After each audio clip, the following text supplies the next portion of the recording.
Ready for something fun and unique for your fall decor this year? We're going to make an apple cider easel. We're going to start by applying some Mod Podge and some scrapbook paper to the wood pieces that I've cut out already. You're going to use a nice thin layer of glue and be sure that you get around the edges really well. I actually put them upside down on the table to firm up the glue and didn't have any bubbling. Worked out great. I'm going to continue with all of the 4 letters as well as the banner that goes along the bottom of the piece. This is going to be so cute. Wait till you see how it comes out. Next, I'm taking some brown paint and a baby wipe, and I am going to use that to kind of stain the back of the piece. I want to have it look nice in the back too. So the back has markings where you're going to put the pieces for the stands that help you stand up your easel on the table.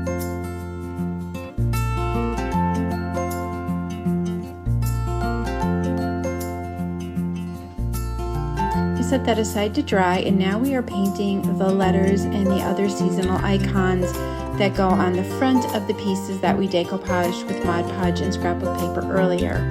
I use warm shades of gold.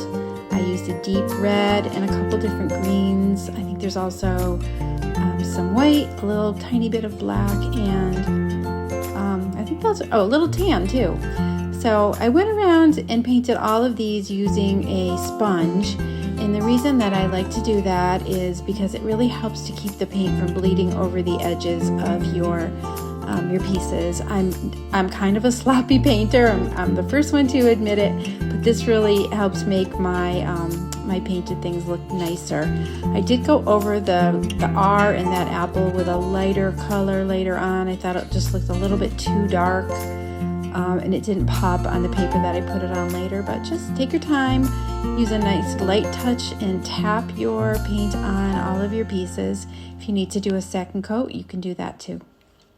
Alright, now we're going to sand the edges of all of the pieces that we've decoupaged. They're nice and dry, so I'm taking off any of the paper that's hanging over the edges, and it also opens up the paper to take the ink that we add on here a little bit better. I'm using Tim Holtz Distress ink on all of the edges of our rectangles, and then I did them also on the cutout letters and seasonal icons. Just go along the edges with a tapping motion. I like to start with a nice light touch, especially on those lighter pieces like I'm doing here. But then you can go and add more if you want to. Let's start putting it all together by gluing the pieces to the rectangles. Here's our cute little coffee cup. And you can see that I did a different color for the apple. The green that I had was just a little bit too dark. How cute is this?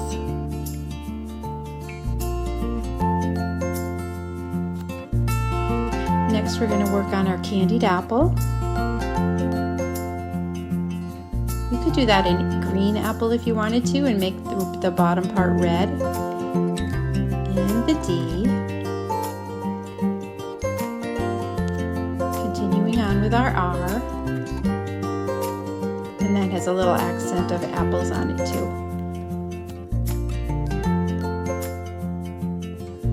We also have the bottom part which has apple harvest on it. Just kind of center that on the board. Next, we're going to attach the rectangles to the main piece there, and just follow the upper cut line to fit all the pieces, and they do fit pretty snugly, so don't leave any room in between the pieces.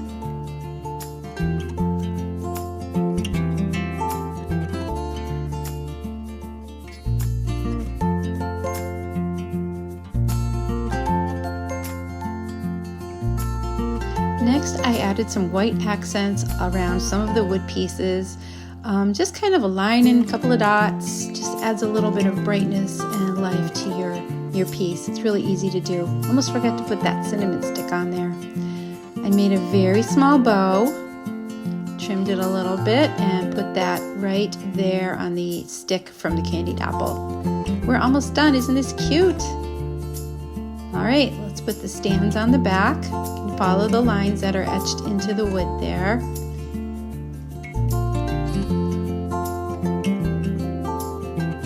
before you know it, you'll have it on your shelf too.